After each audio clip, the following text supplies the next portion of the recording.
চুপ চুপ, আজকে তোমাদের সঙ্গে বল্টু বানির একটা শেয়ার করতে চাই। চলো দেখাই ওরা কি করছে। আর আমি দেখো প্রসাদের ডালি সাজিয়ে নিয়েছি। আজকে দেখো বল্টু আর বানির লগর দেখো, আসো আমার সাথে।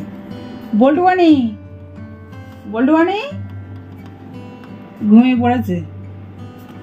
বল্টু এই ওঠো ওঠো ওঠো ওঠো ওঠো। বল্টু ঘুমিয়ে পড়েছ? ওঠো উঠে বসো, উঠে বসো। ঘুমিয়ে পড়েছো কেন? ঘুম পাচ্ছে নাকি? না না, সকালে এসে পান্তা ভাত খেয়েছিলাম তো তাই। ও আচ্ছা, তার মানে হয়েছে কারণটা। একটু বসেই তোমাদের সঙ্গে গল্প করি। তো কারণটা হয়েছে কি, আজকে আমাদের পাড়াতে শীতলা পুজো। তো আজকে রান্না বান্না সব বন্ধ। গতকাল রাতে রান্না করে রেখেছিলাম, সেই ওয়াটার রাইস খেয়ে বল্টু আর বনি ঘুম এসে গেছে। স্নান টান করা কমপ্লিট, আর ওয়াটার রাইস আলু ভাজার সঙ্গে আম এটা সেটা দিয়ে খেয়ে, মানে অ্যাকচুয়ালি ওয়াটার রাইসটা খেয়েছে বলে সব ঘুম পাচ্ছে, ঘুমিয়ে পড়েছে, তাই তো। তো আমি তোমাদের জন্য ভালো ভালো জিনিস এনেছি, খাবে না? দাও। তো আজকে তো গরম খাওয়া বন্ধ, আজকে ভাবছি দুপুরটা ফল দিয়েই চালিয়ে দেবো।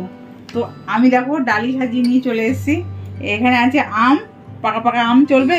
বল্টু বানি দেখি কোনটা পছন্দ, কোনটা খেতে ভালোবাসো। এখানে আছে মৌসুম্বি লেবু, আছে লিচু। তাহলে বল্টু আর বনির এর থেকে প্রমাণ পাওয়া গেল যে লিচু ওদের ভীষণ প্রিয়। বল্টু লিচু নিয়েছে আর বনিও লিচু নিয়েছে। আর কি নেবে? লাগবে না? তাহলে এগুলো আমার জন্য। ও আচ্ছা, আমি আর ভাবছিলাম শুধু লিচুগুলো আমাদেরকে দিয়ে দাও, বাকিটা তোমরা নিয়ে। লিচু খেয়ে তো পেট ভরবে না, আমগুলো কে খাবে? তুমি। আচ্ছা আমি একটা জিনিস বলছি, এইগুলো যদি খেয়ে শেষ করতে পারো তাহলে আমি বড় একটা তরমুজ আনাবো বাবা দিয়ে। কোনগুলো? এইগুলো যদি খেয়ে তোমরা দুজনে এই লিচু আম লেবু সবটা তোমাদের দুজনকে শেষ করতে হবে, তাহলে আমি বড় একটা তরমুজ বাবাকে এনে দিতে বলবো। রাজি? বনি রাজি? সেটা তো অসম্ভব। আচ্ছা তাহলে আমার খরচা বেঁচে গেল। তাহলে আর তরমুজ আনতে হবে না, এইগুলো খেয়ে নেবো। নিয়ে আজকে দুপুর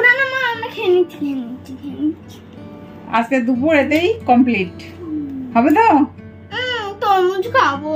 তরমুজ খাবে? আচ্ছা তাহলে এখন যেতে হবে তরমুজ আনতে। এগুলো পেয়ে খুশি তো? চলবে?